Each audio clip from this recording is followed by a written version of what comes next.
Welcome back to the Pilot's Lounge. On today's episode, we are joined by Jon Gray and Jeff Ratkovich of the Hangar Z Podcast. Jon and Jeff share with us their extensive backgrounds and experience in aviation. From serving as officers on the ground to progressing to become tactical flight officers and pilots, they share valuable insight on what it takes to serve the community in the sky. If you're interested in flying for a law enforcement agency, this episode is for you and will provide incredible insight. But we encourage you to learn more about aviation in the public safety realm by checking out their podcast, Hangar Z. From wherever you are listening, sit back, grab your cup of coffee, and thanks again for joining us on the Pilot's Lounge. Jeff, you're in Tennessee right now. Jon, You're still in... I'm in Southern California. Southern California. Yeah, the mountains of Southern California. That's nice. Cool. And we'll kind of get in... He has to throw that out there. There's a difference. So. Southern Cal. So it's not kind down on the bottom, not down low with all the other assholes. Yeah. in the mountains, not at the very bottom. Just right. But that is super cool. It's funny that you poke fun at it because like reading through both of your bios on the Hangar Z page, kind of looking at prepping and understanding some stuff, like it's very, very like delineated that Jeff is from Northern California and Jon is from Southern California. It's I thought that was two totally different states. Yeah, I know, sure. right? Yeah, for sure. What part of Southern California are you from? So the nearest town's called Lake Arrowhead, okay, which is near Big Bear. A lot of people know. Okay, yeah, I know Big Bear. Yeah, my wife is from Southern California, so I'm relatively familiar with the area, but not like I've heard of Big Bear. I haven't been there before. She's not from the mountains. She's from the other part. So she's a flatlander. she's from the other not California part. Go ahead. We're at like 6,000 feet here, so we get snow. We have 4 seasons, and it's not like traditional Southern California. You know, San Diego's sunny and 70 all the time, and it's not that here, which is cool. I like the 4 seasons. I'm a fan of the seasons myself as well. It's nice not to have the same thing for 365 days a year. He says that, but he's also trying to move to Florida where they don't have the seasons. There's other reasons really for likes that. The humidity. Yeah, no kidding. Well, it keeps my skin moist, trying to prevent aging. As we crack into our 30s here. For all of our listeners, welcome back to the Pilot's Lounge. On today's episode, we are joined by Jon Gray and Jeff Ratkovich of the Hangar Z Podcast. So welcome, guys. Thanks, Nick. Yes, Nick. It's stoked to be here. It's an honor to have you guys on. Honestly, I remember when you guys first started, I remember seeing, things for Hangar Z. I didn't really know what it was at the time. And strangely enough, right in the area that you guys started, there was a couple other podcasts, and off the top of my head, I can't think of the name of the one. It was done by a former Kiowa dude. I think you guys actually did a collab with him. Low Level Hell? Yep, Low Level Hell. Yeah. A number of them started at the one time, so I didn't really look into it a lot because obviously we're all busy in our little corners of the area. But over the last several months, I've actually seen you guys popping up more and more and more and seen your growth, and it's been awesome. And we were just talking about the other day that you guys are partnered with Metro Aviation, which is huge, and congratulations on that for you guys. Thanks, man. Getting into kind of your backgrounds, I don't want to steal your thunder. I kind of sent our guys, like, I had no idea until I read through all of your experience and your history, just how much you guys have done. And we can start with Jon or Jeff, but I'd love just to talk a little bit about, how you guys came up in the aviation community and your background. And that kind of I think will lead us really well into what you're doing with Hangar Z. Sure. Yeah. Go ahead, Jon. I'll start. My story's a little shorter than Jeff's. As a kid, that's just because I'm long-winded.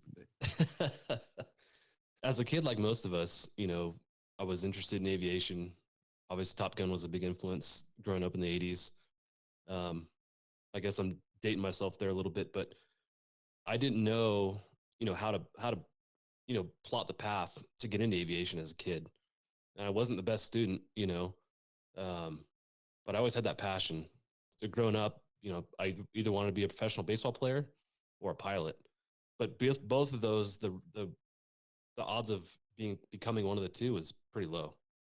So, I joined the fire service out of high school, worked for the U.S. Forest Service, paid my way through school.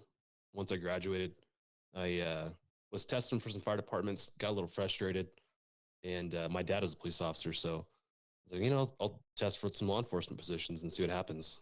So I applied and ended up getting hired by San Diego PD before I got hired by the fire department, and that's where it started. And about 9 years into my law enforcement career, my partner, who ended up being Jeff's partner at work too, that's a different story, but we were friends working patrol. He goes to aviation. He gives me a call and he's like, hey, I know you like aviation. Are you interested in coming up and working with us? And I was like, dude, I had no idea that you could do that. I thought you had to have some previous experience, either military or, on the civilian side. So I was like, hell yeah. So I, started putting the work in to get up there. And about a year later, I got picked up as a part-time TFO, tactical flight officer. And then a year after that, I got picked up as a full-time TFO. And then about 3 years later, I got picked up as a pilot. And they paid for all the pilot training. My daily job was to report to John Wayne Airport. I went to Hellestream, which a lot of people use for the recurrent training. Really great place to train. Flying out of John Wayne was great because it's busy. It's a commercial airport, so you get a lot of heavies coming in and out, and learning to talk to the tower and navigate the congested airspace out there was pretty cool. So that's where I'm at. The department that I work for is really good. It's in Southern California, about 40 miles east of LA. It's kind of a small suburban area, but our department's really well funded. We fly 3 H-125s. We've got 3 different crews. We got a day shift, a weeknight shift, and then a weekend shift. So you kind of rotate amongst the 3 of those. But to kind of, I guess, expand on your topic of the podcast, because I live in the mountains, I've got about an hour and a half commute down to work. So I listen to podcasts all the time. Team Never Quit was a big influence. I listen to them all the time. And so that's kind of where I started the podcast. And then one day driving to work, this was in 2020, I listened to the podcast that you had recorded with Scott, Get Upward Pirate. And I'm like, man, this is really cool. Where could I find something like this? So I searched everywhere and I couldn't find anything, which is shocking to me because, we're not a huge industry, but there's a good number of us out there. I didn't find anything. So I'm like, I don't really know what I'm doing, but I'll give it a shot, So I messed around with a bunch of stuff, fumbled through the technology side of it, which I'm still doing. It gets better, as you guys know, but I think Jeff and I had worked together quite a bit, being partnered. He worked for an agency that was basically our neighbor, about 10 miles southeast of where we are in Riverside.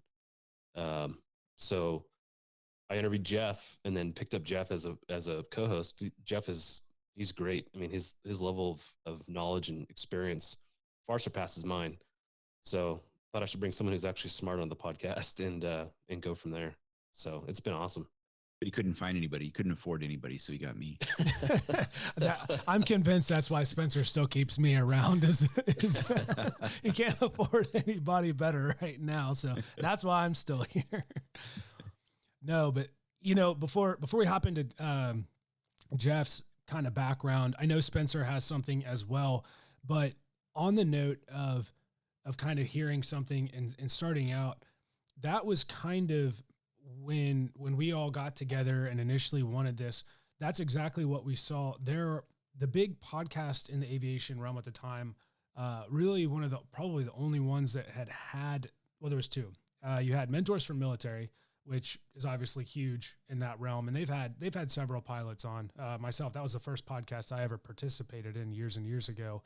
And then Pilot to Pilot, specifically towards aviation, has had a number of military pilots on there, but it didn't really focus on Army aviation, which granted, neither have we since our inception. Our whole focus has been just aviation with kind of a specific draw to, military rotary wing aircraft and pilots, just because that's kind of our own background and that's our comfort zone. But on the learning aspect, man, we literally, you were here before we started the episode. It's a never ending process, but I will say I've listened to your guys' content, and from an outside perspective, you would never tell. It sounds incredible. So you guys are doing an excellent job, and kudos Thanks. to you guys. I'll pass it off to you, Spence. Yeah, I just wanted to, before we delve too deep further into the conversation, Jon, you mentioned a TFO, and maybe some of our earlier listeners remember when we had Scott on, but for those that didn't, can you talk a little bit about what a TFO is and what that kind of looks like? I know a lot of organizations have that sort of as a pipeline leading up to the actual pilot seat. How did that work for you and your organization? Yeah, so the TFO, the Tactical Flight Officer position, honestly, in my experience, is the hardest job in law enforcement. You take the culmination of your experience, whether it's patrol, surveillance, whatever undercover units that you worked, and you go up under the ship and you become an observation platform. Your Kiowa platform back in the day, that was kind of the same idea, but the flight officer's job basically is to manage scenes. In air support, we're over all the critical scenes, all the critical calls that happen all day. So you get really good at managing calls. It's interesting because as an officer, a lot of times, not only are you managing the officers that are on the ground below you, but you're also directing supervisors, which typically you don't do. The rank structure is something that's to be, respected and obeyed. So it's really kind of uncomfortable at first when you're directing supervisors, sergeants, lieutenants to positions, or even correcting them, like, no, what you're seeing isn't right. I'm seeing something different. So your job basically is to manage the incident from your point of view. There's a lot more that goes into it, but you're managing, looking out the window with talking on the radio, and also utilizing the cameras, the sensors on there. You've got a color camera system, an infrared camera system. So you're just this, multitasking deal that you're doing is never ending. It's a lot of work, but it's fun. It's challenging at first. When I came up, I had 9 years on, and I felt like I was very comfortable in patrol, very comfortable in the field. I had promoted to corporal in the field, and then I go to air support, and I felt like a brand new guy, learning how to do the job all over again. So I think the challenge for a lot of people is fighting through the uncomfort of being uncomfortable, because you can go back to the field and be fine. But the desire to be in aviation, I guess pushed me through being uncomfortable and just continuing to want to do the job. So yeah, basically it's just an aerial observation platform that's full of multitasking, and it's a cool job. I don't know, Jeff, you might want to throw some on that too. I was actually just about to get into that, and I don't want to steal Jeff's thunder, but reading through Jeff's background, specifically, with being a TFO trainer, and I kind of want to wrap that around after the question to kind of relate it to some of the things in the military that would be the closest equivalent that we have. And I know you probably have seen it and have experience with that, with your past as well, but kind of going off the description of what, Jon was saying in terms of what a TFO is and what a TFO does. As when you were a TFO trainer, from the perspective of somebody who maybe wants to get into law enforcement aviation and they know that that's where they have to start, what are the successful people generally characterize that? Like, what are those qualities of people who become successful candidates to be TFOs and end up moving on to become good TFOs from a training perspective? It really starts with a solid foundation, obviously, as a street cop, because ultimately what you have to do, like Jon was saying, is you arrive overhead on a critical incident, a foot pursuit, a shooting, anything really. A lot of times the field supervisors, the sergeants that are responding to that scene aren't on scene yet. And so they're relying on you to kind of take control of it and, direct officers. So obviously you got to have a good background as a street cop and come in with that experience. That to say is that we've had guys that have been, outstanding street cops and understand what it takes to do that job as, on the ground. they come to the air unit and they can't really wrap their mind around, what's going on in the aircraft. To be honest, guys, as technology advances, and I think we've seen that throughout the aviation industry as a whole, is, guys that play video games tend to do really well in the cockpit with running the camera systems. Somebody that's comfortable with multitasking in the sense of keeping situational awareness, because that's really what it comes down to. So the lines of a pilot and TFO cross and complement each other quite well. Having that situational awareness of what's happening, and where guys, I think, that have no aviation background tend to struggle initially is just with spatial orientation in the aircraft. You're orbiting a scene. A lot of times it could be at 500 feet. So now your orbits are pretty quick, especially if you're like trying to search for a suspect. You're down low trying to provide overhead containment.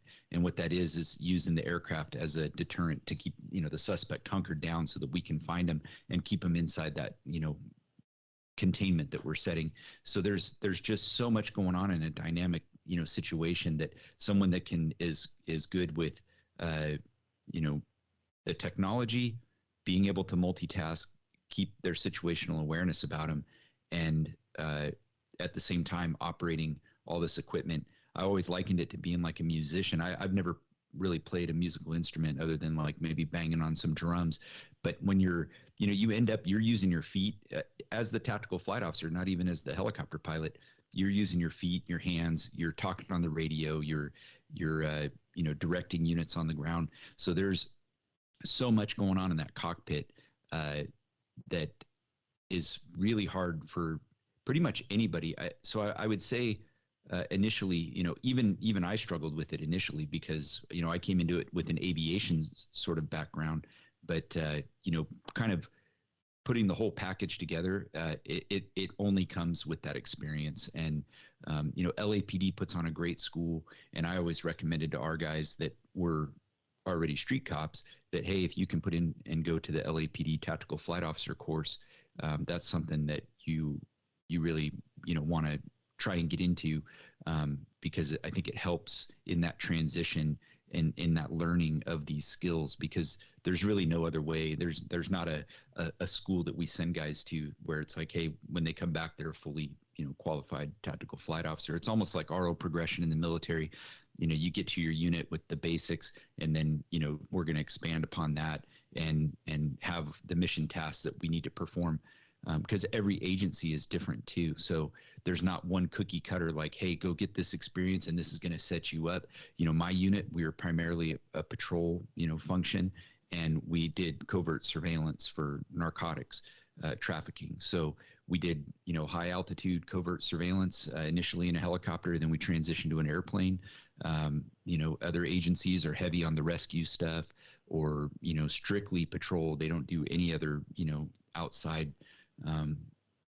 type of tasking. So every unit's different. Every unit operates a little bit differently. So my biggest advice to guys that are interested is, one, find that agency that you want to work at, and find an agency that you're going to be okay working there, even if you don't get into the aviation unit, because there's no guarantees that, I know at my department specifically, we had guys that came out of the military as aviators and never got selected to go to the aviation unit. And I know in Scott's interview, he talked about that as well. There's guys that just never make it, because the other part of that, coin is you're going to be in a, I flew 500. So you're like shoulder to shoulder with a guy for, a whole 10-hour shift, and you got to get along with these guys. And so I can't speak on what those military guys, why they didn't get selected, but there's more to the selections than just, hey, pick a guy, or this guy comes in with this experience. You're looking at that whole package.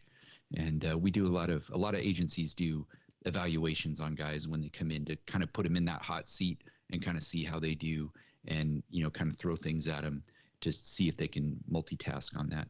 So yeah, there's a lot. And very similar to Jon, I was kind of brought out by buddies of mine that were in the unit. I did the same, because you work with people, you go, hey, this guy, I know this guy, has the ability to do this. And I think he'd be a really good fit in the aircraft. And, you get guys that come out. I had guys that didn't, that I thought would be perfect for it. And I had guys that were, that were like, oh, this is going to be, the biggest joke in the world. Like they think it's, they're again, kind of like John, like had aviation wasn't even on their radar. And they're some of the best guys that I've ever trained and, are still there and doing the mission. So, it's a neat, I think, environment to be in, because you can bring guys in that, again, had absolutely no desire or no interest in it, or didn't even realize they could do that.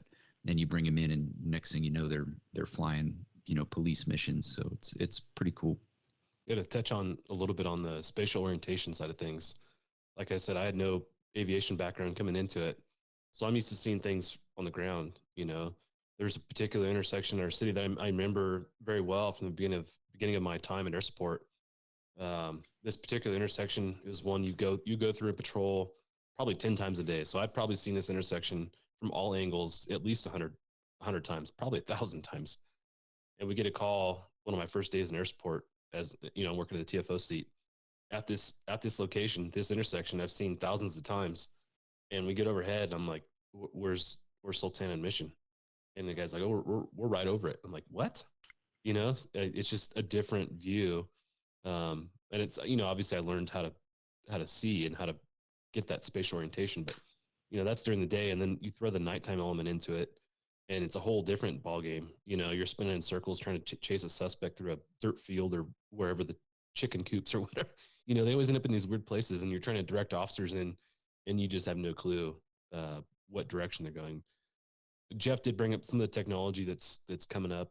That's helped a lot.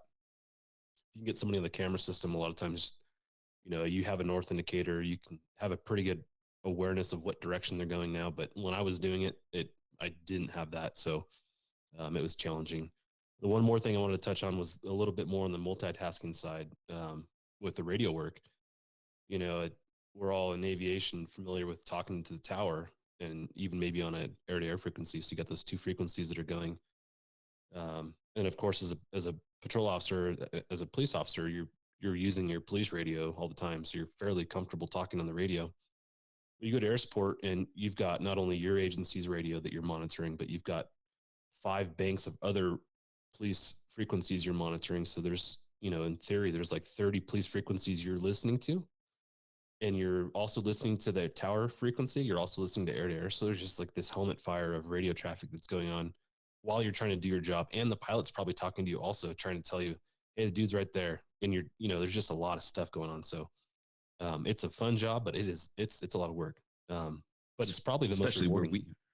Especially where we worked in Southern California. I mean, you've got multiple aircraft over an incident, a pursuit, law enforcement, and media ships and stuff. So the radio work is, I mean, on both sides of the cockpit, pilot and TFOs. Sometimes the task saturation on both sides of the cockpit can be like really high, and when you have a good team, when you got a good partner up there, I mean, it's like it just flows. And then you get guys like, I mean, we worked with Jon and Kevin and the other guys from Ontario, like all the time on incidents, because a lot of stuff will spill over. Bad guys don't know borders, so a lot of times we're helping them, they're helping us. So it can be, especially in Southern California, it can be very, very dynamic.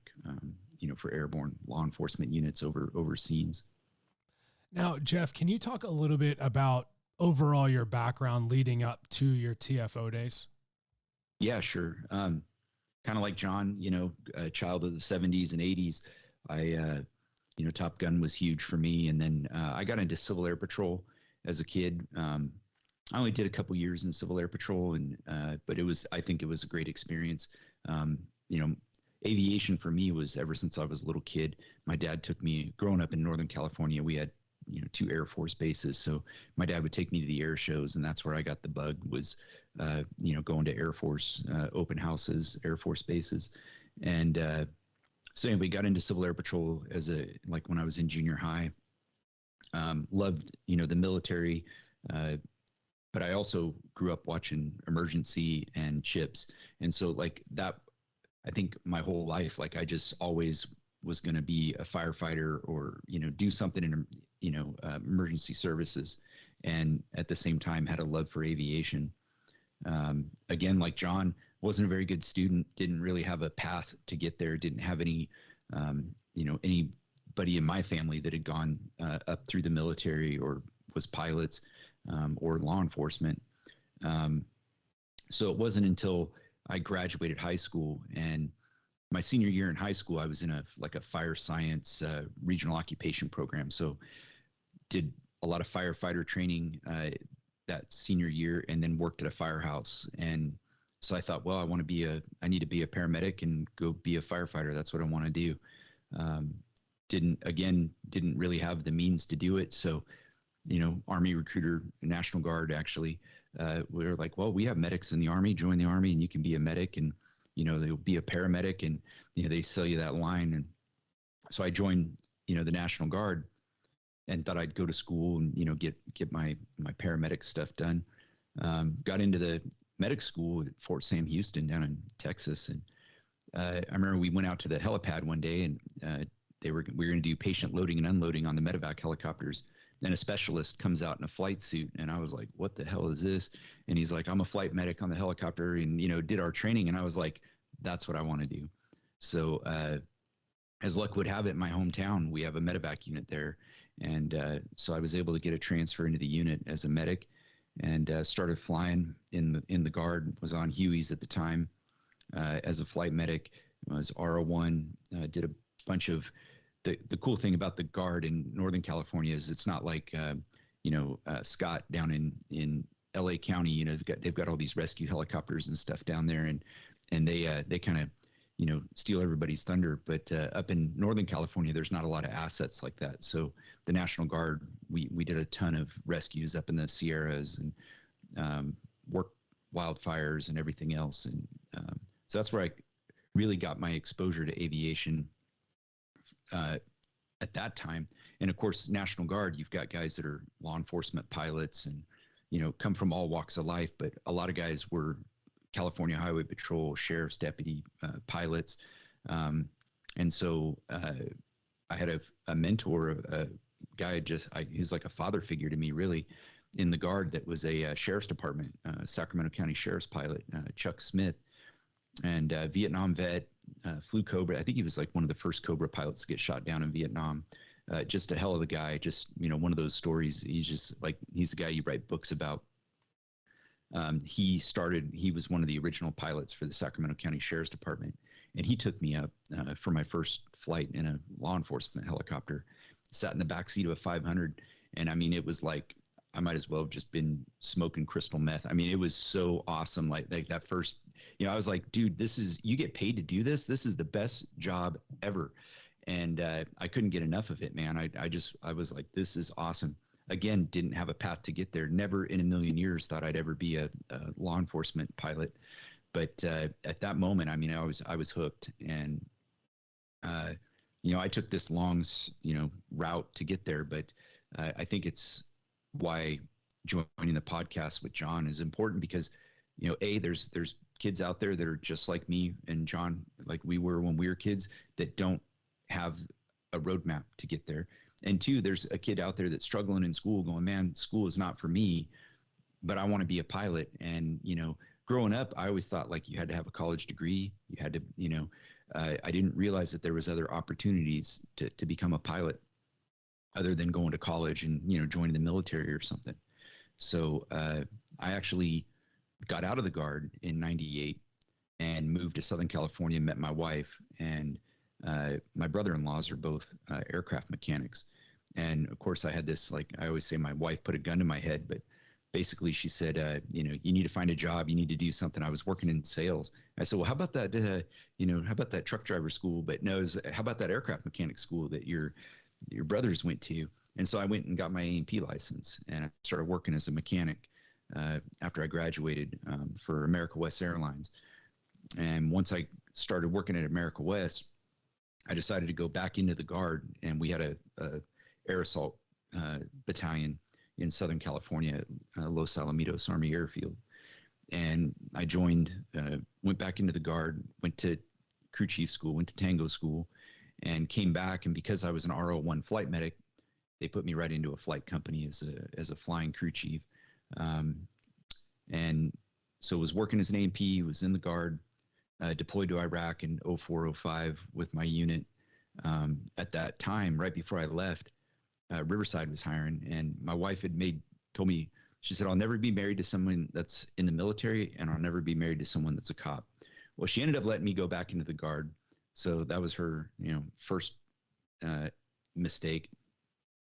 And then at the time, we were living out in Riverside, and Riverside PD, I knew I was looking into it, and I was going to get there earlier. I'll go, it's good, I guess, time to interject it. But, for guys that are looking at, hey, do your homework, look at the agencies, look at what they fly, look at, how they do their training. Some agencies, you have to come in with all your ratings.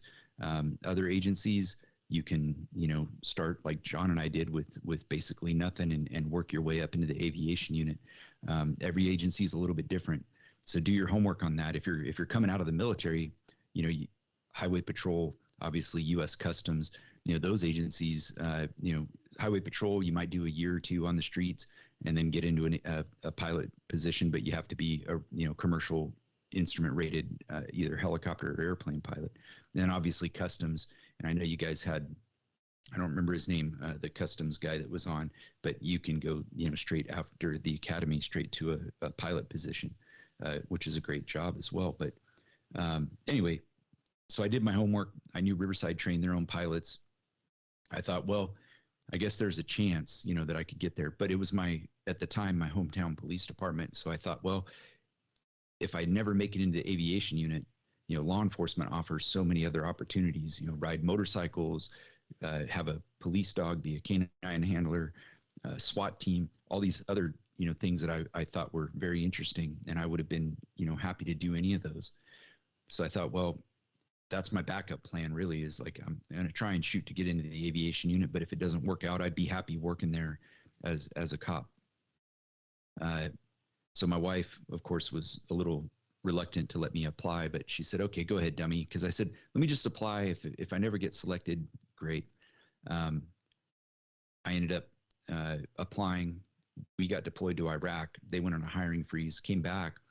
Well, during my time now, to go back just a little bit, when I came back into the Guard, now that they were allowing vision waivers, which I didn't have 20/20 vision, but in the early 90s, when I wanted to apply for flight school, you had to have 20/20 vision to get in.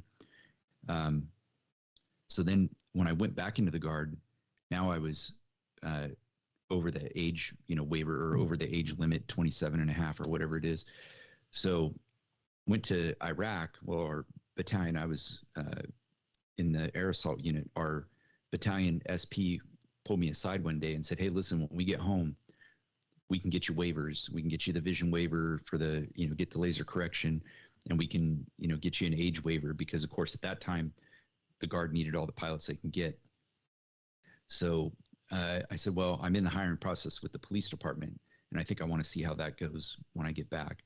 And as luck would have it, 6 months after coming home from Iraq, I was in the police academy. And again, the stars aligned for me. I did 5 years as a street cop, and started working part-time in the unit like Jon, as a tactical flight officer. And I started catching bad guys from the air. And so when that position, pilot trainee position, came open, I was competitive for it, obviously, with my background. And I'd gone out and got a private airplane rating when I was working patrol, just to show them that I have, the capacity to, at least get a pilot's, certificate of some sort. And then got into the aviation unit and got all my ratings through them, including, my fixed wing ratings, because we ended up picking up a Cessna 206, and I was flying that and flying the MD-500s. So that's the long-winded version of my background. No, that's awesome. And, kind of to correlate where we were going with the TFO aspect, as it kind of relates to us, and I know that you'll definitely appreciate it, especially having deployed. How would you compare like a TFO, an on a scene to, for instance, like an AMC or an air mission commander on an operation? Right. You know, do you find that a lot of those qualities and responsibilities and actions tend to kind of be somewhat in line? Now, with that being said, obviously an AMC definitely has left and right limits, and they still are kind of a funnel to ask questions and make maybe immediate decisions. But does that TFO have a little bit more leeway in the decision making on a scene? The officer on, the primary officer on scene is always going to be, the highest ranking officer on scene, I should say, is going to be the one that's going to be in charge. So initially at a critical incident, that first cop that's there is the, he's the incident commander, until he's got other, higher ranking sergeant or whatever supervisors on scene. So initially when that guy calls for the air unit, we show up.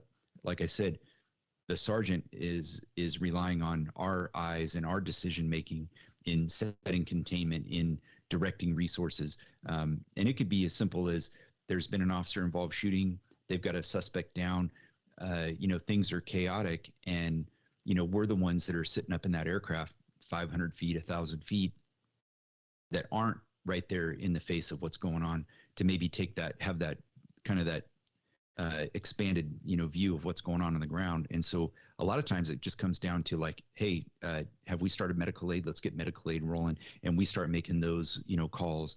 I always found, I think, the best way to do it is make suggestions, right? Like, hey, have we done this? Or, if it's an immediate, like, hey, I need you to do this, you do it, you direct it. And there is quite a bit of leeway, obviously, because, we're all sworn law enforcement officers. And so, and then once that sergeant gets there, again, even when a sergeant's on scene, there's sometimes where it's so chaotic that, and they're not seeing that big picture. They're seeing what's right in front of them, that, hey, we need somebody over here. We need, let's get units over on this side of this structure, whatever it is. And so, I think it's, as far as a, authority type of, scenario, yes, you've got pretty much, full authority to, run a scene the way you need to. And again, make those suggestions to the, to the higher ups. Yeah, I feel like everyone in the field understands that we have this vantage point and this perspective that they don't have. The actionable intelligence that we provide is something they rely on. So, and they also know that, the folks in air support typically are pretty high caliber people that, aren't shooting from the hip and making bad decisions. You have a proven track record typically of making good decisions once you get to air support. So they know they can trust you. So you're typically in a position, like I said, where it's uncomfortable at first, where you're directing supervisors into positions or making calls.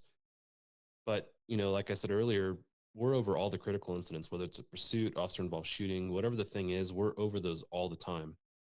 Whereas in the field, even as a sergeant, you're assigned to a particular portion of the city, and you may handle whatever critical calls come out in your particular area. But you're not dealing with calls citywide, which we're not only dealing with calls citywide, we're dealing with calls throughout the region, for mutual aid or whatever. So typically officers in the TFO position have a ton of experience managing these scenarios. So there's never a pushback, at least in my experience, from what you're relaying and what you're seeing. So it's a great, great position to relay what you're doing and provide that intelligence.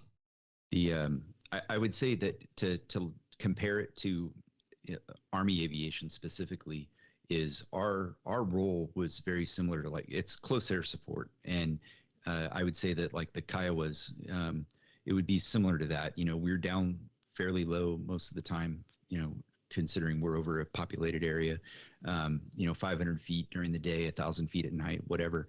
But our job is to watch the backs of those officers that are on the ground, especially when they're doing, yard to yard search. You're fleeing ahead of them, trying to clear as much of those, yards and look for targets, for them, look for the, heat sources to direct them to. So I would say it's a lot like close air support in that realm. Is, I think it's like being a scout pilot. That's the way I kind of always likened it to people.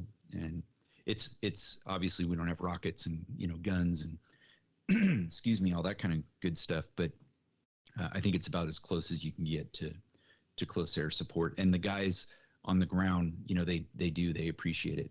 And to talk about, I don't want to get into too much in the tactics realm, but when we're working like covert surveillances, I'm talking about for us, it was drug interdiction, it was cartel level type stuff, and so a lot of that is very covert, and people don't know what's going on, and that's the way we want it. But we're following people, and a lot of times the only eyes that are on that target, whether it's a vehicle or a person, is going to be an aircraft. And so the guys on the ground are relying on you to basically paint that picture of what this person's doing, where they're going. And just like the guys on the ground in a patrol environment are doing the same thing. If you have eyes on a suspect, you're directing it. And so another skill that is really important is being able to clearly and concisely and quickly put out that information to guys on the ground. So when a guy's running, you're given that direction of travel, what he's wearing. I mean, there's a ton of things that go into it, but being able to put that out. And there's some guys that would just kind of freeze up on the radio because their brain isn't comprehending it. Like they're watching it happen, and they're almost like being a spectator. And it's like, I've had to snap guys out of it and literally say, like, stop being a spectator and get on the radio. And those guys tend to not.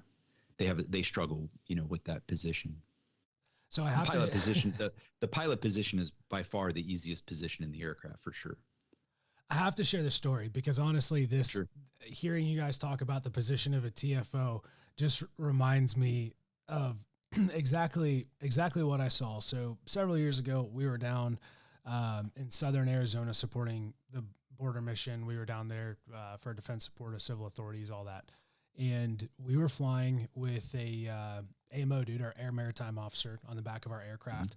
Mm-hmm. And we went down to Nogales. We staged out there for, all the stuff we were doing. And after we put our dudes where they were going, we came back to Nogales and we were hanging out for a little bit. And we were sitting here talking to this air maritime officer. And, we're like, oh, what's some crazy stuff you guys have had or seen? And he showed us this video of, it was FLIR video from one of their aircraft that were trying to walk two Border Patrol agents onto a target. It was at nighttime. I'm not sure how high up they were, but there was one guy who had individual in custody in handcuffs. And there was another guy looking, basically what looked at the video, looked like he was looking directly at this guy, but he was laying like down in the prone position, like in a bush. And in my head, I'm like, oh, there's no way he didn't see him. Obviously, it was pitch black. He could not see this guy. He had to have been 3 feet away.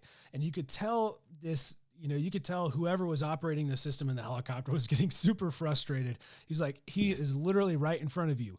Walk to your left around the bush. And the guy starts walking to the left. He's like, nope, too far. Turn around, go back. All the while, like you literally just see this guy laying in the bush. Well, finally, he gets walked on to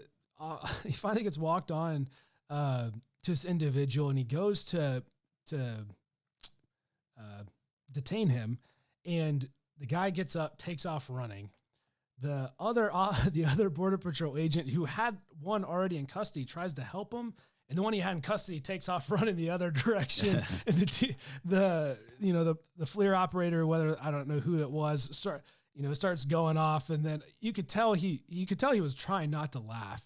Because he's like, geez, Are you serious? I mean, it was like a 10-minute ordeal of him trying to get oriented on this guy laying in a bush right in front of him, only to have to now chase down both of them, despite one already being in cuffs. I gained a huge appreciation for how difficult that must be because, I mean, especially in the military, we're so used to having MVGs, and even on the pilot side, you might have MVGs or FLIR or whatever it may be, but I can't imagine very many people on the ground in those situations in law enforcement have some of those same capabilities. So I think the level of understanding in what you have available resource-wise is significantly different too. I mean, obviously in the military, Kiowas and all, even in the 60, in some circumstances, you can laze a target, and pretty much everybody that you would be trying to communicate with on a battlefield is going to see exactly where you're trying to talk about. And it's just totally different. With what you guys are doing, but it definitely puts it into perspective in terms of just general capability and the problem set that you guys have in, you know, public safety as opposed to the military operational aspect of it. But with that being said, I kind of want to dive a little bit heavier into the public safety arena of aviation and kind of discuss some more of, you know, your most complex experiences, you know, or maybe a situation that stands out in your head as like, you know, this is that situation. I feel like I have a couple of them for myself, but what I'll say, like career defining things that have pretty much changed the way maybe you have operated in the future or the way that you approach things since whatever that experience was. Yeah, the first thing that comes to mind was you know, an incident that I worked as a tactical flight officer. You know, we got dispatched to a fight in progress. It was like a Saturday night, middle of the summer. We're I don't know, probably three miles away or so, which our camera system has about a 3-mile range. So you punch the target into the computer, get the camera on the target, and you can see a large group. There's like 20 people, and you can't tell if they're fighting. You know, there's just this group of people that are moving around, and dispatch is updating information. There's shots fired as we're going on scene. And I remember seeing, you know, on the camera system, on the infrared camera, a shooting take place. Basically what happened was that there was a suspect who shot another gang member with a shotgun. But looking at it from the infrared perspective versus the color camera system was something I hadn't seen before.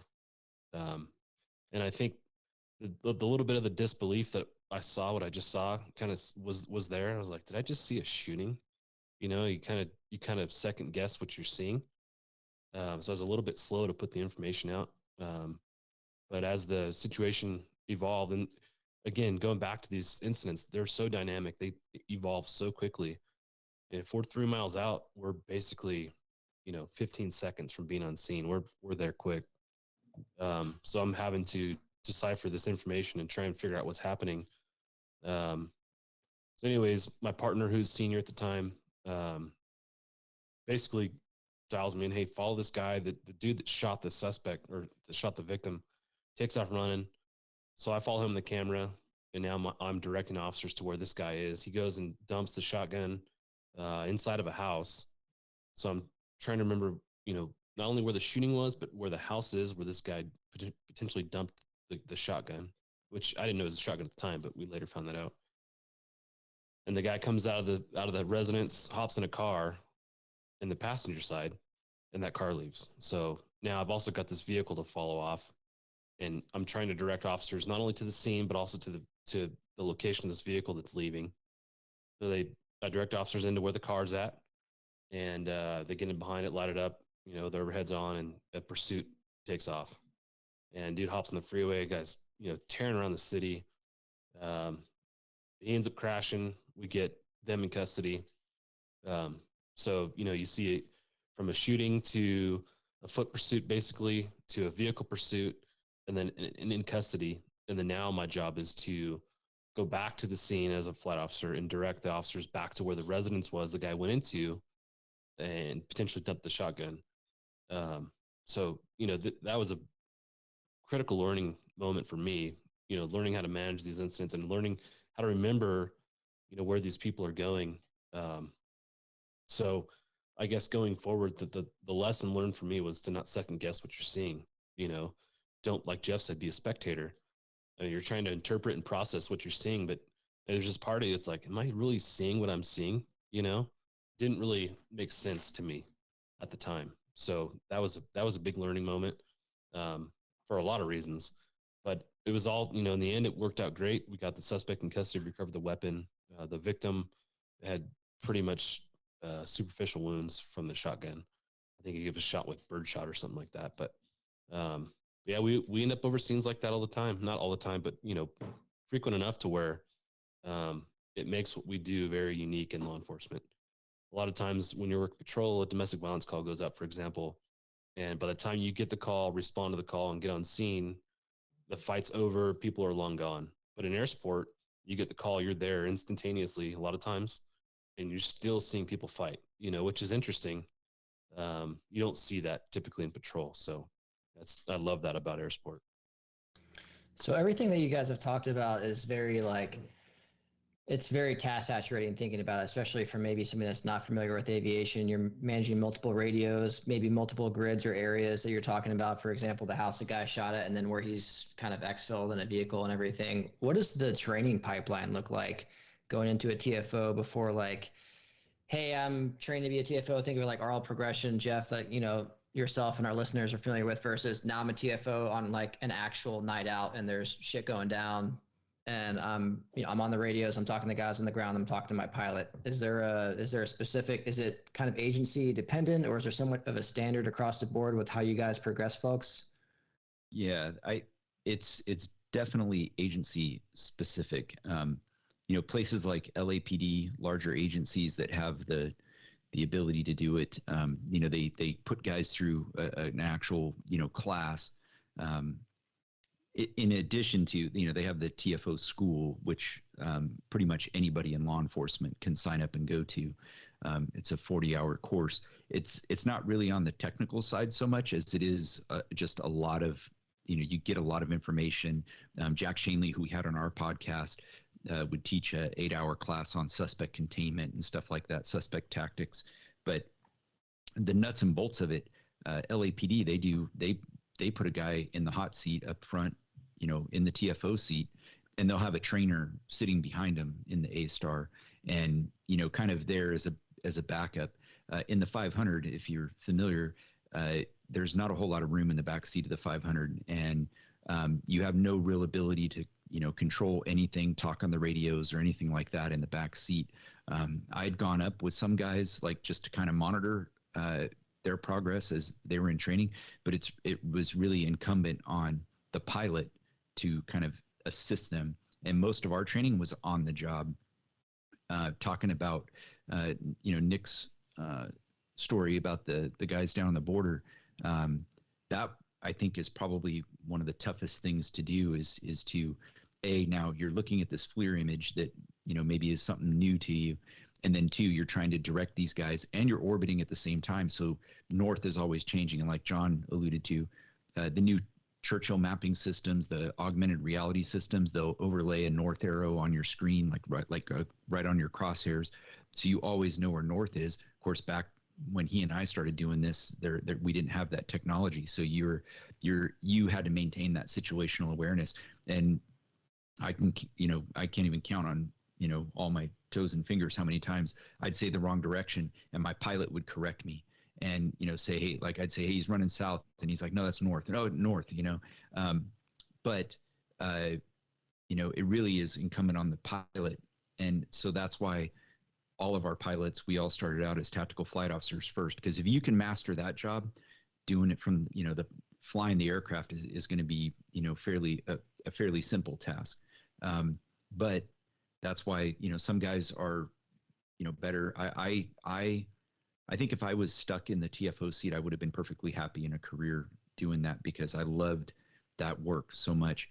So then when I got over to the pilot seat, I was naturally that my passion was that tactical flight officer seat. And so I was tagged to train guys and take new guys up and work with them, because I could describe what they needed to do. I knew how the systems worked. We had pilots that had no idea how the FLIR really worked, or didn't care, didn't know how the new mapping systems worked. That was call me a nerd, but that I liked that technology. I liked learning all the capabilities of it, and then being able to show other guys how to use that technology. And when you see it click with a new guy, where they start getting it and start being really effective in that TFO seat, is that's a huge I think sense of accomplishment, to be able to train guys to do that. So a lot of it is on the job training. But again, like what Nick was talking about with that FLIR, is I was looking at it going, hey, that's probably one of the tougher things that we do, and something that doesn't happen all the time. You're not, every night you're not directing guys to suspects that are hiding from them. So what we did was, there was an industrial area real close to our hangar, and we set up with our canine team, because that's another thing that we do is we work obviously with the canine teams during suspect searches. And so we got with them on one of their training days. We got all the TFOs, and we'd take them up. We'd have one of the canine agitators hiding somewhere on that property, whether it was in a 55-gallon drum to simulate a trash can, which bad guys like to hide in, or under a trailer or in a tree, and have these guys out there, and then have the TFOs, only work the camera to find this person wherever they were hiding, and then direct that team to them. And I think it was that was a great, training tool for us to use, because the last thing I ever wanted to do was to have, a guy trying to do this the very first time when it's a critical, incident. We're trying to find this, bad guy. And I think it paid off. We couldn't do it all the time, but having that ability to do that. And so what I would do is on any call that we were over, or anytime we were flying patrol, because we would just go up and do patrol flights. So you're just up for, a 2-hour hop. Is if I had a new guy, I'm like, get on that camera, start following that car on the highway, whatever it was, look for these things, and run it through your mind. Like, hey, I want you to call this as a pursuit, to me, just tell me, like, direction, the vehicle, what lane it's in, what's the description of the vehicle, and work through those things. And that's kind of how we did it, was kind of just on the job. And then, then a call would come out, and we'd break from that and go handle this call and go back. And I told him, treat every call, whether it's just some guy just walked out of a, convenience store with a 12-pack of beer, try and find this guy, because eventually it's going to be a guy that just shot someone or shot a cop or whatever it is. And you don't want to put all your effort into that and not put the effort into all the lower level calls that we worked on a regular basis. And so that's kind of how, our training worked. Other agencies have more formalized, like a, aircrew training manual. We had that kind of stuff, and we would work through it, and we do evaluations on guys, and but a lot of it is actually in the aircraft doing the mission. And what I would tell guys a lot of times is, hey, when we're back at the hangar, get on YouTube and type in FLIR videos. And if you've ever done that on, YouTube, there's a ton of videos out there, especially nowadays where everybody's got the record capabilities with these new systems, and they're showing their videos out there of, when they're capturing bad guys. I said, listen, a lot of them have the radio traffic, so you can hear the TFO directing, the guys to the suspect, or calling that pursuit. I said, listen to that, and then take what you like about it, and throw that in your bag of tricks and use it, and it'll pay dividends, in the long run. But like I said, every agency is a little bit different in the way they train their guys. I think go ahead, Spence. I was just going to say, you guys are both clearly very passionate about kind of the LEO portion of flying and stuff. And Jeff, if I understand correctly, you've recently transitioned into the EMS realm. Is that correct? Yep. Can you talk to us a little bit about what that transition was like, and, comparisons between the two jobs, maybe some positives and negatives, and how you're enjoying that field? Yeah. So I left California almost 2 years ago. I left early, and not to start raining on the parade of airborne law enforcement, but I left because of some leadership issues. And, every agency, come to find out as we do a lot of these interviews with guys and, talk to them on the side, is there's a lot of agencies that are suffering from the same problems. And what it comes down to is, we have police leadership, and then you have, aviation leadership. And what a lot of law enforcement agencies do, and mine was included in that, was they take a police administrator or a police sergeant that has no aviation experience and put him in charge of an aviation unit. And, there's obviously a lot of issues there with not understanding what the training requirements are, what currency requirements are. And so we suffered in that realm, where as the pilots, we knew what we needed to do. We knew what kind of training we needed to do, and what proficiency stuff we needed.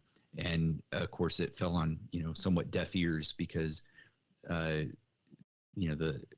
leadership was, they were great guys. They were cops. They, knew their stuff when it came to law enforcement, but didn't have that knowledge in the aviation realm. And I think the most successful units are the ones or departments are the ones that identify that, hey, we need to have guys that understand this and put them in charge. I always say this, but we don't put a leader of the SWAT team, out there that's never gone to SWAT school and hasn't had SWAT experience. I mean, that would be counterintuitive, but a lot of aviation units that are out there, that's the struggle that they have. And it came to a head with me, and I decided that I was going to part ways. My son graduated high school, and we decided, it's probably a good time to get out of California, and we moved to Tennessee.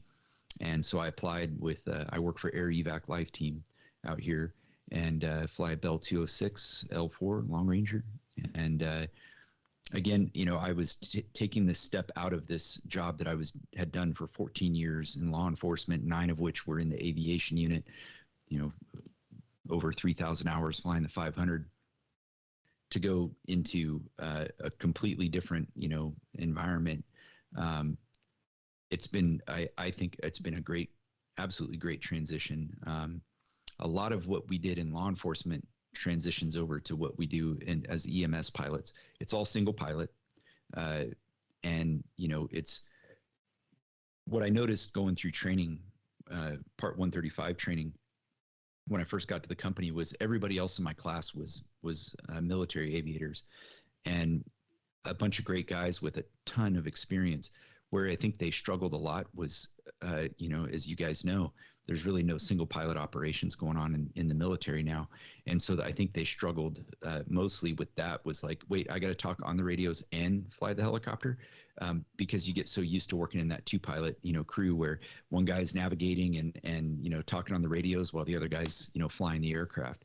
And so I think it was a somewhat overwhelming. Everybody took to it. Everybody gets through that and functions very well, because as opposed to, well, even in law enforcement, I mean, we're a crewed aircraft. There's 2 of us, but working with a crew, especially if you're a Black Hawk guy, especially if you're a medevac guy, you're used to working in that arena. But we use the same radio systems, the technosonic radio systems, to talk to police and fire and EMS. And so, that wasn't a struggle for me, because I'm used to using that radio package in the law enforcement aircraft. To me, it's actually, I think it's been a very easy transition, because all I'm doing really is flying from point A to point B, picking up, patients and flying them to the hospital.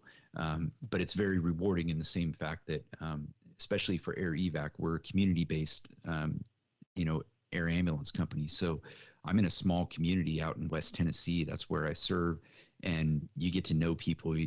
Everybody loves.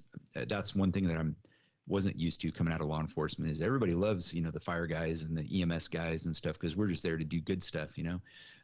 So you go out in town or whatever, or you're on a scene, and people want to come up. If you're shut down, they want to come up and talk to you, and they're very which I think Jon will attest to it too. In law enforcement, I think probably the closest you're going to get to being a good guy to most people is when you fly the helicopter, because even the gangsters would want to come up like at air shows and talk to you and find out how I think a lot of times they'd ask if the floors were bulletproof, which that was a little concerning, but they had a lot of questions. So but anyway, so I being a pilot in a law enforcement aviation, people tended to like us as well. But yeah, being in this environment where you're, doing good things for good people rather than doing good things to, bad people, is I think where the difference is. But no, it's been a great transition. We don't fly as much, I guess. At the police department, we were flying 4 hours a day, every day, as long as we had good weather. Minimum, it was our department's requirement was each crew on a 10-hour shift, you had to fly at least 4 hours, unless there was something else going on. So you rack up a lot of flight time, pretty quickly. But and if you like to fly, this isn't. I'll be honest. Like if you're like chomping at the bit to fly, EMS probably isn't the job for you, because there is times like today. I sat around most of the day. We got launched on 2 flights and got canceled on both. But then there's days where, I'm never here because we're out flying all day because we're, picking up flights coming back from one and going to another one. And so every day is different, which again, in law enforcement, that's how it was too. So you never knew what you were going to get into. And it's the same thing here. But, definitely flying out here, Southern California, the weather is always pretty good. We did get some marine layer stuff that would push in from the LA area, from the beaches. So, sometimes you'd have some fog or something like that. But, obviously there's a song that says it never rains in Southern California. And that's, very true most of the time. So coming out here, the transition for me was really mostly getting used to weather patterns and what we deal with out here with, fog and of course, ice storms and snow and everything else that I never had to deal with out there. But yeah, it's been a great transition. I love what I do and I love the company I work for. It's been great. That's awesome. You mentioned that you were flying around the West Tennessee area. What airport are you guys based out of? We're not based at an airport. We're actually, we just have a little we're in the town of Troy, Tennessee. Okay. Which is only a town of like 1,300 people. But if you're looking at a map, Union City is the bigger city that's out here. So we're kind of between Union City and Dyersburg, Tennessee. Yeah. I fly with the guard unit out of Jackson. So we fly into Union City and Dyersburg. That's like basically all everybody does is just kind of airport hop around that area and stuff. So right. Yeah. I see you guys out flying. I heard Tennessee. I was down in Jackson. Yeah. Because we go to Jackson quite a bit. That's one of the hospitals that we fly into, taking patients out of this area. Mm-hmm. And I heard one of the 60s coming into the guard ramp. I think it was yesterday, maybe. So yeah, awesome. Love to hook up sometime. Yeah, man, absolutely. Yeah. So, kind of, and honestly, either one can answer this. And honestly, Jeff, you probably would know directly. I know several times we'll be going over to like John C. Toon or one of those airports in Nashville or hopping down to Smyrna.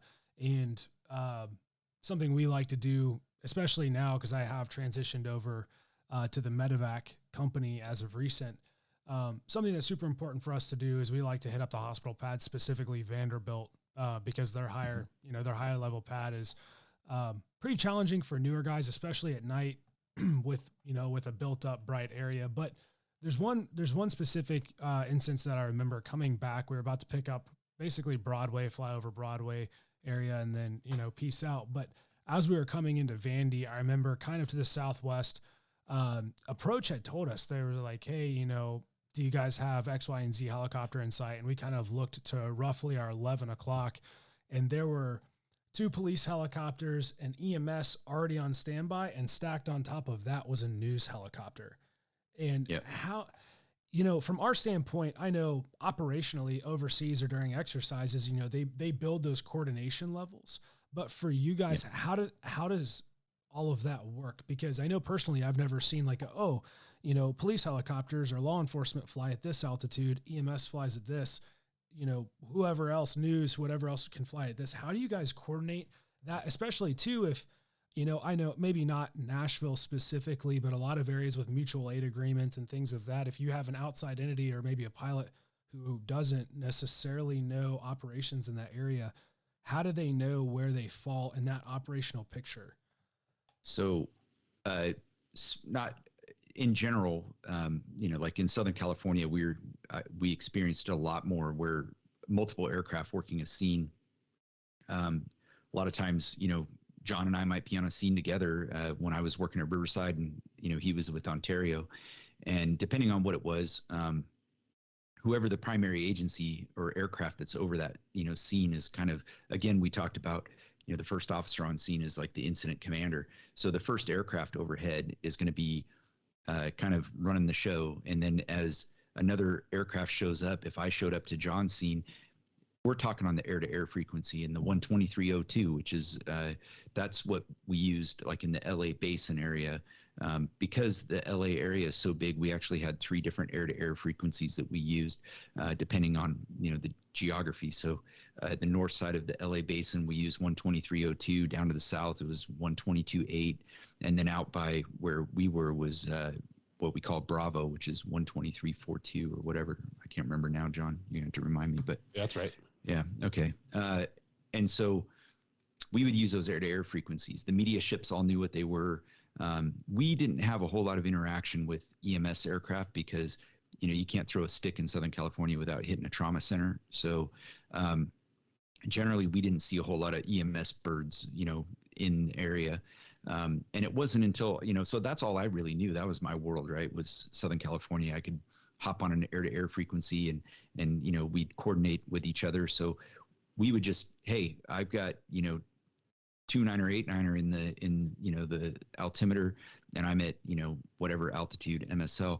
And then John, if he showed up, would stack 500 feet above me, and that would be his altitude. And so, you've got these blocks usually separated by 500 feet.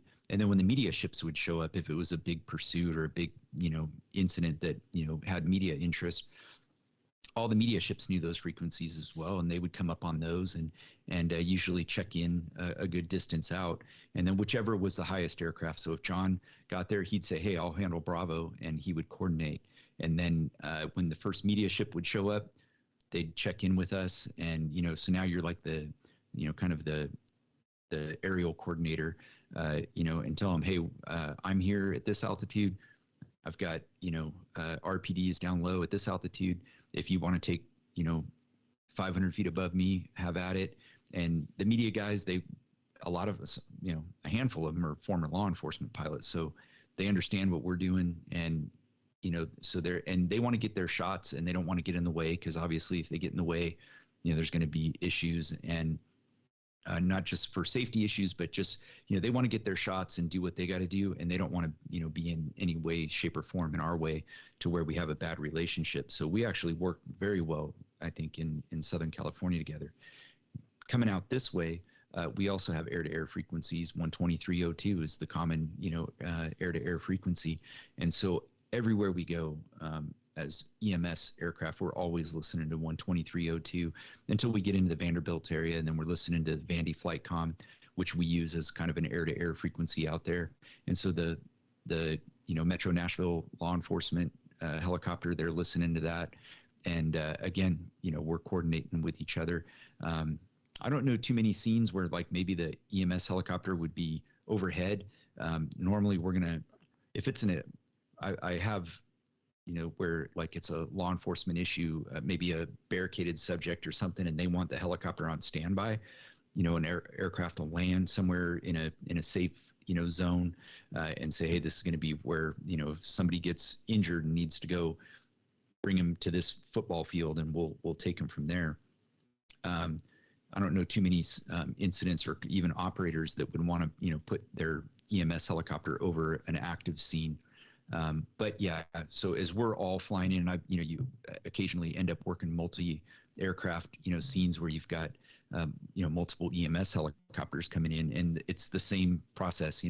Whoever's first on scene is going to be coordinating with the other aircraft that are coming in, and what landing zones they're going to go to, or if we're all landing in the same, big field or whatever, the first guy in, monitors that air to air, and then, you just coordinate it between, aircraft. So yeah, that's kind of the lowdown. I mean, below 2,000 feet, especially over Southern California, pretty much anywhere, it's a good idea, whether you're a helicopter pilot or a fixed wing pilot. If you can monitor 123.02, that's where everybody's going to be. And I'm sure, Spencer, if you monitor that when you're flying in and out of Jackson, you'll hear all of our helicopters going in and out of the hospitals and whatnot down there, and, giving position reports and, our ETAs and stuff like that to each other.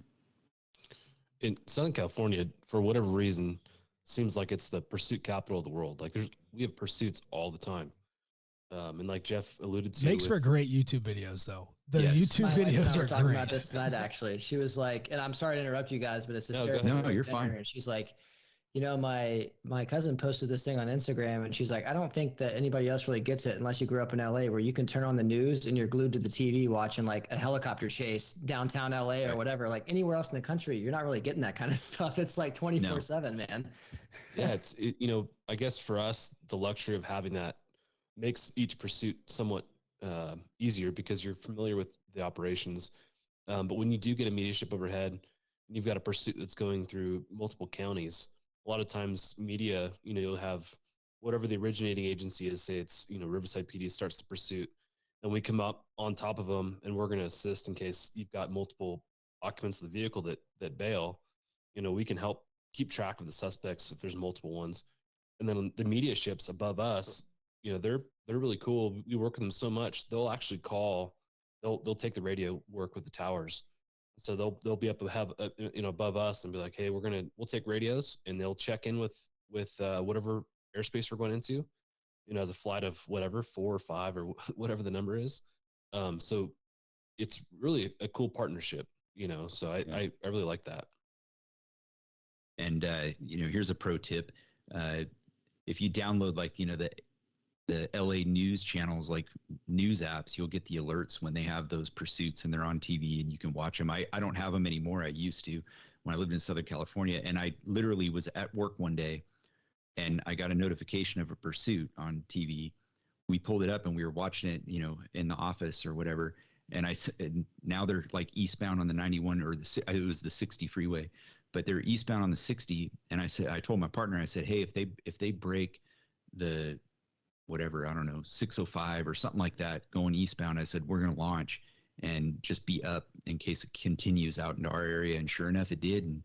And I guess the guys at Ontario weren't listening, paying attention to the news, but because we ended up jumping the pursuit and it came into our jurisdiction, and we ended up working. So this pursuit that we were watching on TV, now we were part of it, and so that was kind of fun. But so go ahead, Spence.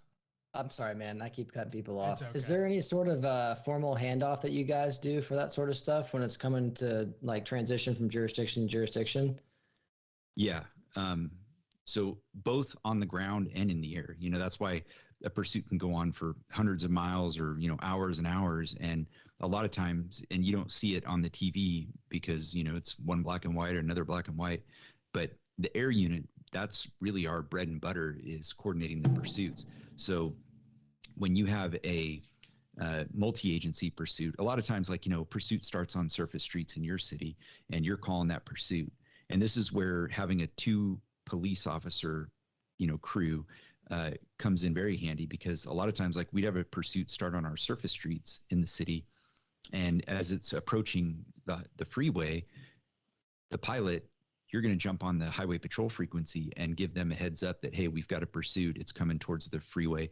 Once it gets on the freeway, because again, everybody wants to be a part of the pursuit. The ground units, everybody wants to jump in on this thing. So as soon as you tell the highway patrol, they're going to be positioning to get, near where that's at.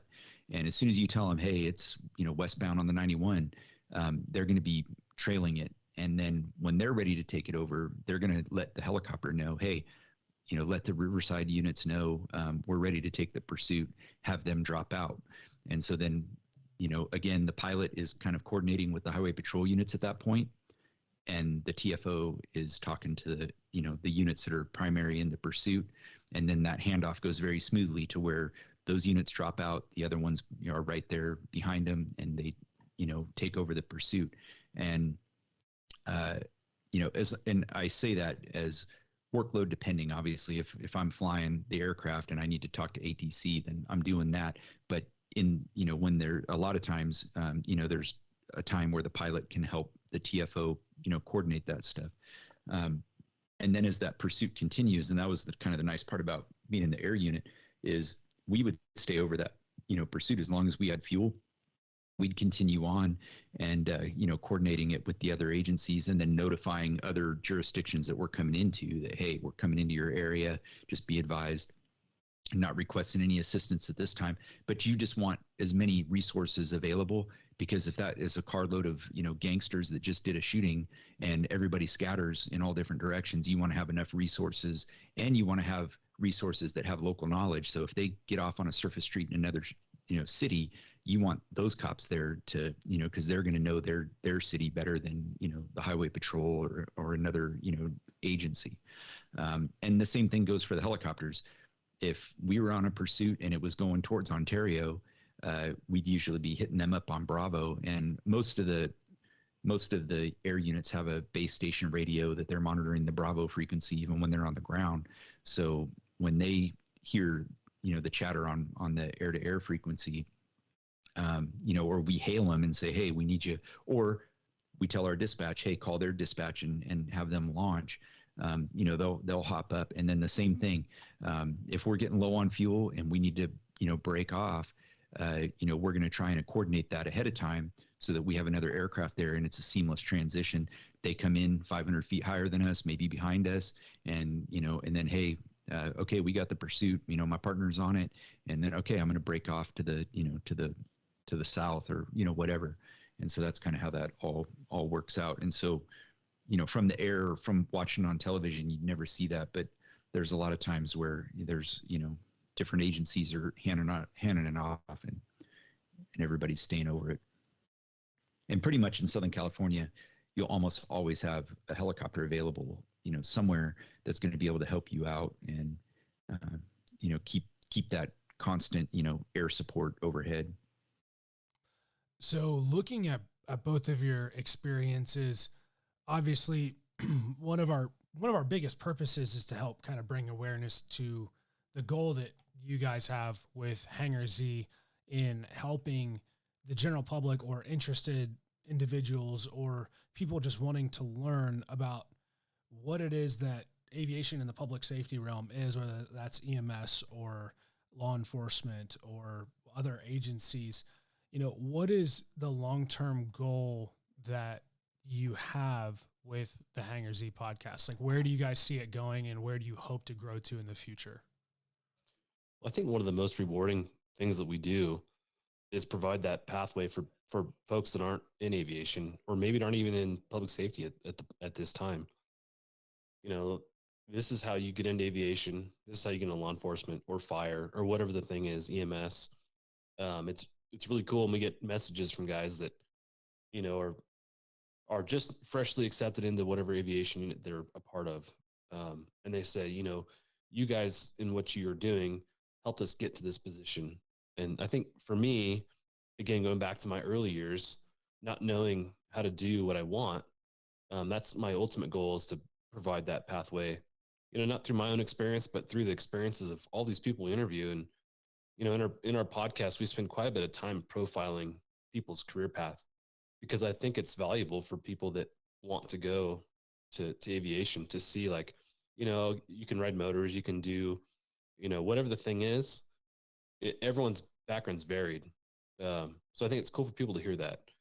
And then for guys that are currently in aviation, in their units, I think it's really cool to talk to guys and give them experiences and advice from those that are doing jobs and, things that are relevant to what they're doing, And then the last part of that is kind of honoring the people that have gone before us to build the units that we're all a part of currently.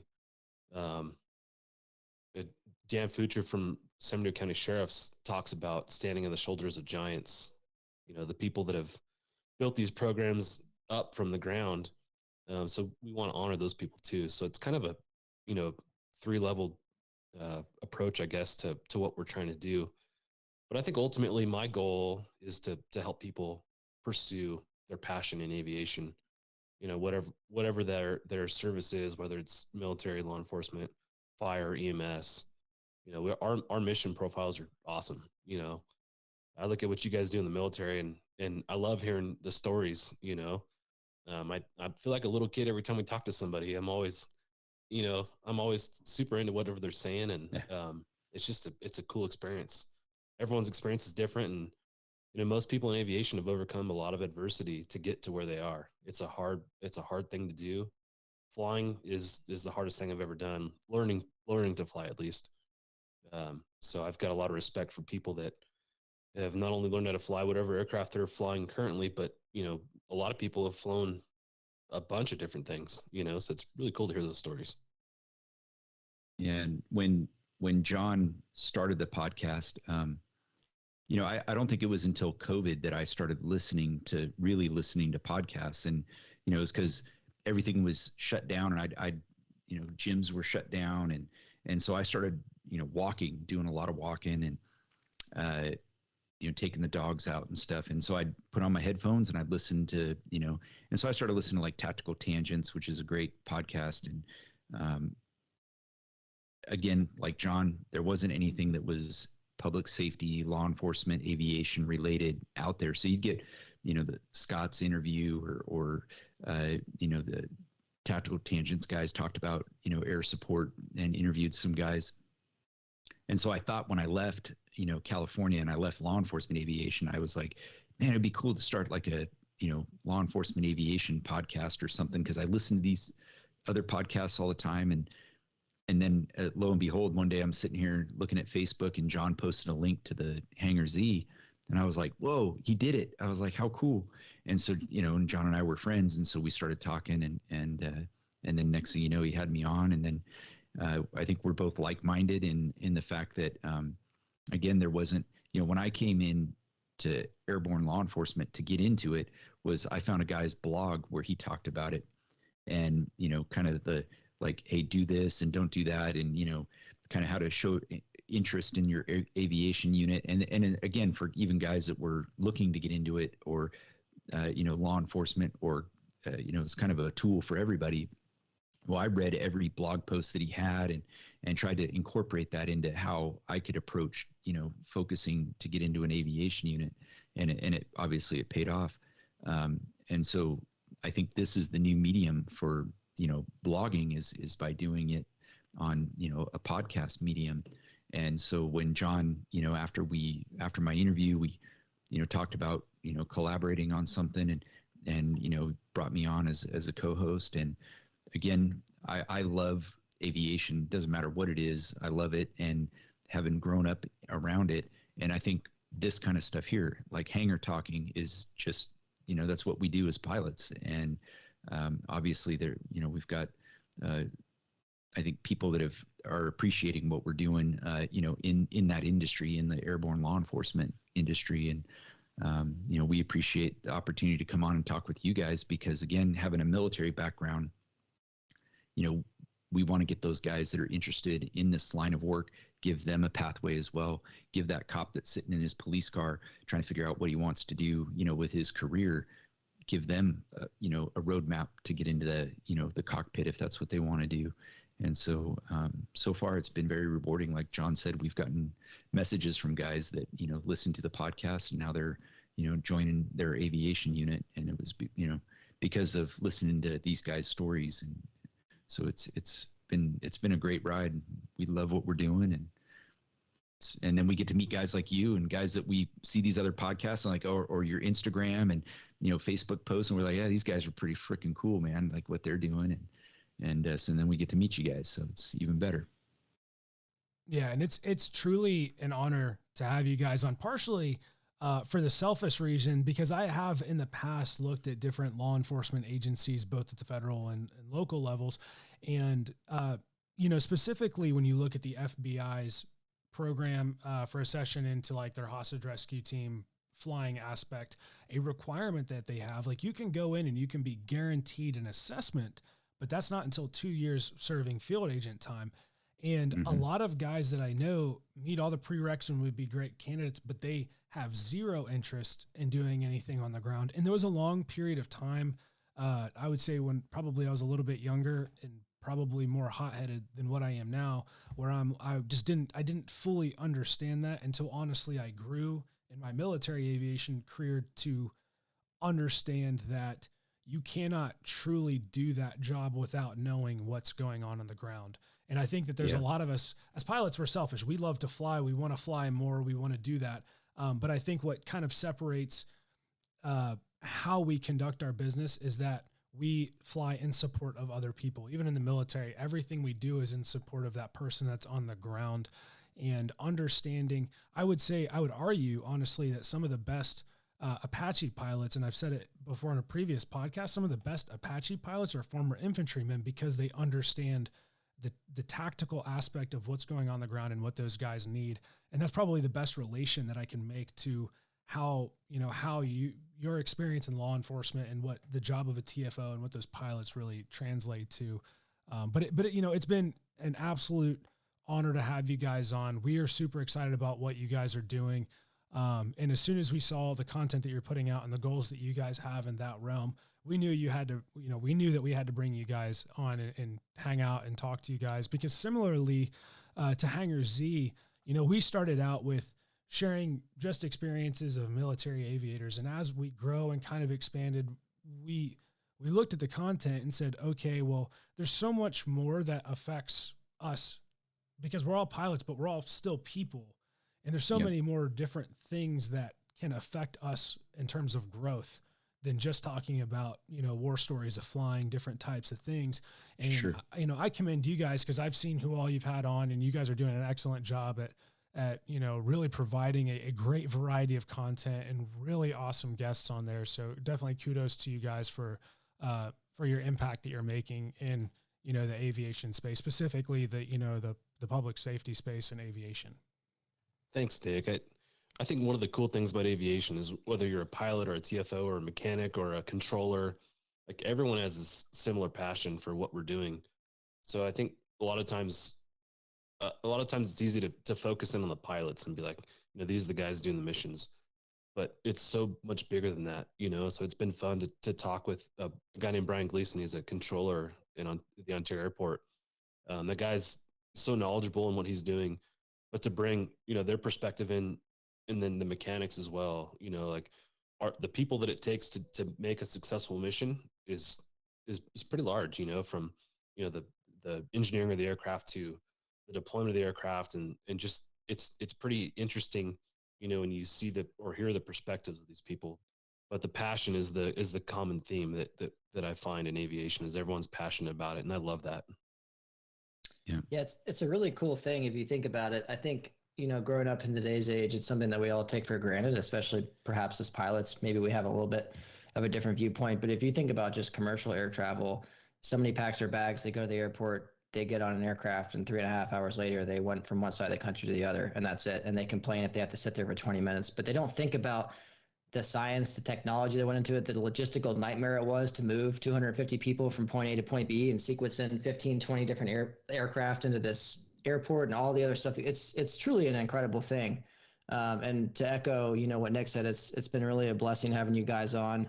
I have to commend you for what you're doing with your podcast, and the education standpoint, I think, is critical, because, I know we all kind of, hit on our little stories, but it's very kind of an opaque viewpoint on, like, how the fuck do you become a pilot? There's no manual on how to do it. And we're a little bit more blessed today with the internet and that kind of stuff. And you can do some Google searches, but it's not like, oh, well, this is what you need to do. I mean, everybody, I think if you talk to them at a young age, whether they saw Top Gun or whatever it was that might've inspired them to want to go in that field, they might have their own different opinion on, like, well, this is how you do it. One guy says, okay, well, I have to go to Surface Academy and go to college to do this. The other guy's like, oh, have you heard about the warrant officer? Me personally, I never knew what a warrant officer was until I showed up to flight school. Like, there's just so much information out there that needs to be shared in order to keep Nick's laughing at me. Yeah, I know I'm a dumbass. But sharing that information and keeping, I mean, there has to be a future, right? Like, we're not all going to be flying for forever. So you got to hand the keys over to a younger generation, and making sure that those individuals are aware of all the different avenues that they have to get into this field, I think is something to be commended. So it's been a real blast talking to you guys. We usually like to wrap up each show by asking an individual for a piece of advice for somebody like we're just talking about. Maybe you're 15, 16 years old, you want to be a pilot. Maybe perhaps in your all's situation, they want to be an LEO pilot. For each of you, if you don't mind sharing, what would you say to that individual, that boy or girl that's sitting there listening to this saying, hey, I want to get on the sticks? Yeah, I think for me, it's being comfortable with being uncomfortable. You're going to get in a position where you're doing what you're doing and you're doing it well. And it's easy to stay in that spot and just keep doing that. But y'all know, to progress as a professional, whatever your craft is, you've got to be okay with not being good at what you're doing, to push yourself to be uncomfortable, So I just encourage you to step out, be uncomfortable, do something bigger than yourself. And I think, in the service industry, we're all doing something that's bigger than yourself. And Clay Lacey is one of our favorite guests. And he always talks about, if you're in public safety, you've got this itch to serve, make that a priority and be uncomfortable. So I think that's kind of where I'd go with that.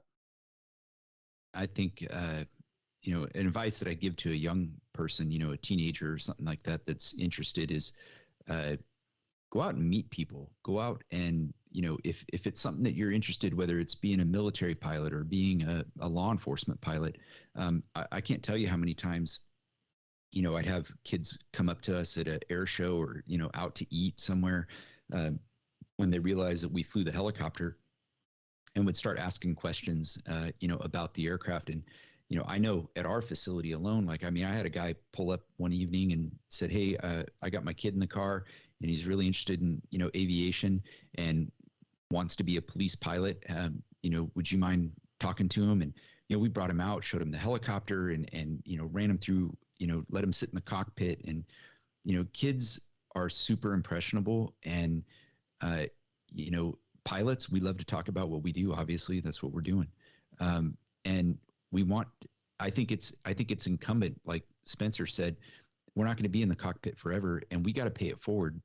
All these guys that I can sit here and go down a long list of people that have mentored me and impacted my career. To honor what they did for me, I need to do it for the next generation. And so again, that's why Jon and I are doing our podcast.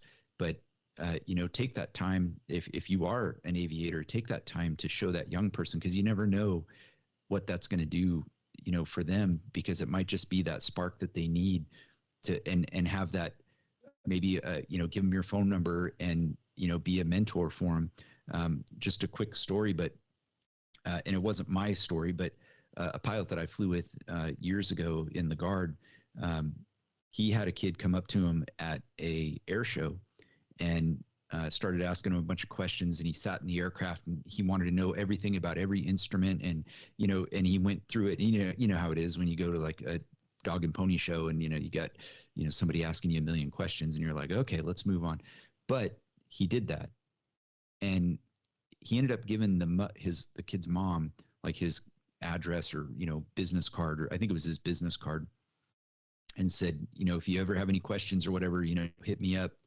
Well, years later, he gets a letter at the unit, and it's addressed to him, and it's from Warrant Officer 1 so-and-so, and I don't, know the name, but it was that kid. And he said he opened that, he was like, what is this? Like he gets this letter from this, W1, and he opens up the letter and starts reading it. It says, "I don't know if you remember me, but I was the kid at the air show." And I mean, he just said, "Dude, I couldn't stop crying. Like tears were just pouring down my face." And, so none of us know that, who these kids are that, are interested in this, our aircraft and stuff. And especially being, servants, government, employees, law enforcement. That's not my helicopter. It's the taxpayer's helicopter. And, so when people would come up and say like, "Oh, can we sit in it? Can we look at it?" I was like, "Yeah, it's yours." That's what I always say to them. But again, you just never know whose life you can touch with your generosity, and just take time, for those young people. And if you are a young person, seek those people out and gravitate towards them and learn from their stories, and then listen to the Hangar Z podcast. So I'm just kidding. Yeah, shameless plug. No, absolutely. To be perfectly honest, that those both are some of the best advice that I think that we've received on the podcast, and we wholeheartedly appreciate that. And we do absolutely encourage our listeners to check out the Hangar Z podcast. I want to say thanks to Jon and Jeff for coming on the Pilot's Lounge on behalf of myself, Spence, the rest of Brotallion and the Pilot's Lounge family. We really do truly appreciate what you guys are doing. And I think the cool space, as we wrap up, I believe the cool space in aviation is that, and I would say that it's growingly, becoming this way with most industries that, have several shared podcasts, is that these are becoming not so much competitive, but rather forums for like-minded people to collaborate and to talk with and to build knowledge, because we're all out here with the same goals, and we're all out here kind of with the same purpose to increase awareness and to build those experiences. And just as much as we can learn from each other, all we're doing is helping the masses, think about things and learn things that maybe they didn't think about. So I definitely appreciate it. And we look forward to trying to have you guys on again or doing another collaboration with you guys. Again, I just, want to thank you guys for what you're doing. We wouldn't be where we are had it not been for you and what you guys are doing.